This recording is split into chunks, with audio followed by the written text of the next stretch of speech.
सभी को नमस्ते। आज हम कर्म कारक के विषय में पढ़ेंगे।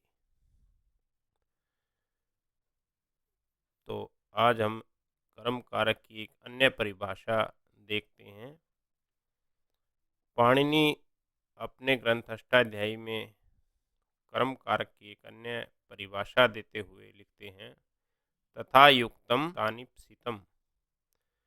तो इसका अभिप्राय यह है कि जिस प्रकार कर्ता का इप्सित क्रिया से युक्त होता है, उसी प्रकार से यदि कर्ता का न चाहा हुआ भी क्रिया से जुड़ा हुआ हो तो उसकी भी कर्म संज्ञा हो जाती है।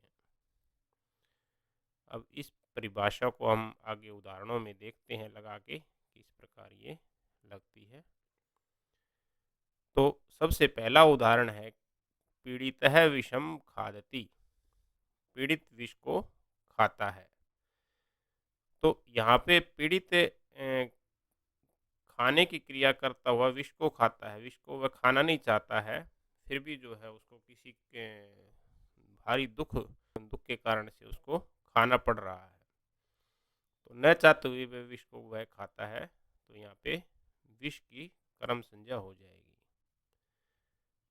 विष भी यहाँ इसी प्रकार जुड़ा हुआ है, जैसे कोई फल वगैरह यदि वो खाता तो फल उसका इप्सित होता, तो यह विष अनिप्सित है। तो ये उसी प्रकार क्रिया में जुड़ा हुआ है जिस प्रकार कोई इप्सित जुड़ा हुआ होता।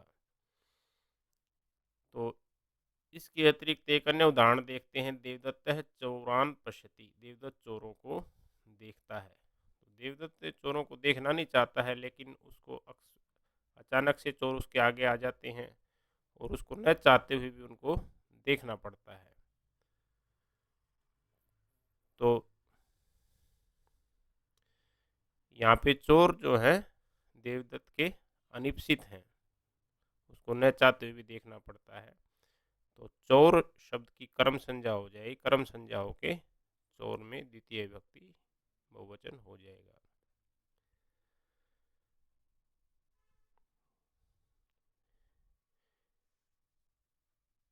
इस कर्म कारक की इस परिभाषा के हम अन्य उदाहरण देखते हैं। अत्याग्रहेण पंडित भोजनम खादति। अति आग्रह के कारण से पंडित भोजन खाता है। तो पंडित भोजन को खाना नहीं चाहता है, लेकिन जो यजमान के अति आग्रह, बहुत ज़्यादा आग्रह है यजमान का, तो उसके कारण से वो न चाहते हुए भी भोजन खाता है।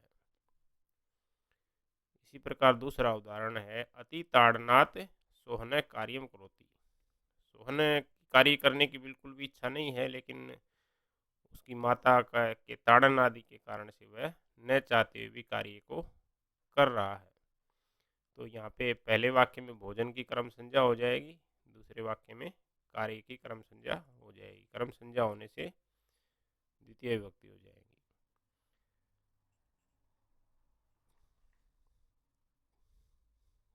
तीसरे वाक्य में बलपूर्वक कथन मोहन ग्रामम गच्छति। बलपूर्वक कथन के कारण से मोहन गांव को जाता है। तो यहाँ पे मोहन गांव को जाना नहीं चाहता, लेकिन उसके पिता बलपूर्वक उसको भेजते हैं जाने के लिए, प्रेरित करते हैं। तो उसको न चाहते हुए गांव को जाना पड़ रहा है। तो यहाँ ग्राम की कर्म संज्ञा हो जाएगी और ग्राम कर्म संज्ञा होने से द्वितीय विभक्ति हो जाएगी। ग्रामम गच्छन वृक्ष मूलान उपसर्पति। गांव को जाता हुआ वृक्ष के जड़ों को छूता हुआ जाता है। तो यहाँ पर जो है गांव को जाता हुआ वो वृक्ष की जड़ों को छूना नहीं चाहता, लेकिन इतना जंगल, इतना बड़ा घना जंगल है, उसको न चाहते हुए भी जो है वृक्ष की जड़ों को छूते हुए जाना पड़ता है। तो इसलिए वृक्ष मूल की जो है यहाँ पे कर्म संज्ञा हो जाएगी। तो आजीविकया गोपाल है भारम वहती। आजीविका के कारण से गोपाल जो है भार को ढोता है। तो यहाँ पे गोपाल भार को ढोना नहीं चाहता, लेकिन उसको आजीविका की मजबूरी है, आजीविका उसको कमानी है, उसके उसके बिना कार्य उसका चलना नहीं है, इसलिए गोपाल जो है भार को ढोता है। तो यहाँ भार की कर्म संज्ञा हो जाएगी। कर्म संज्ञा होने से भार में द्वितीय विभक्ति हो जाएगी। पिछले वीडियो में हमने परिभाषा में देखा था कि कर्तुरीप्सिततमम कर्म है, कर्ता क्रिया के द्वारा जिसको सबसे अधिक चाहता है उसकी कर्म संज्ञा हो जाती है। तो यहाँ दूसरी परिभाषा में पाणिनि जी ने बताया कि कर्ता क्रिया के द्वारा जिसको नहीं भी चाहता है उसकी भी कर्म संज्ञा हो जाती है।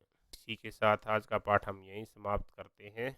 आप इस वीडियो को लाइक करें, शेयर करें, सब्सक्राइब करें व बेल आइकन अवश्य दबाएं। इसके साथ साथ हमारे फेसबुक पेज जिसका लिंक यहाँ दिया गया है उसको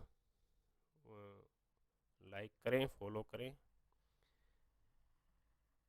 यहाँ पर संस्कृत भाषा संबंधी नई नई जानकारी दी जाती है।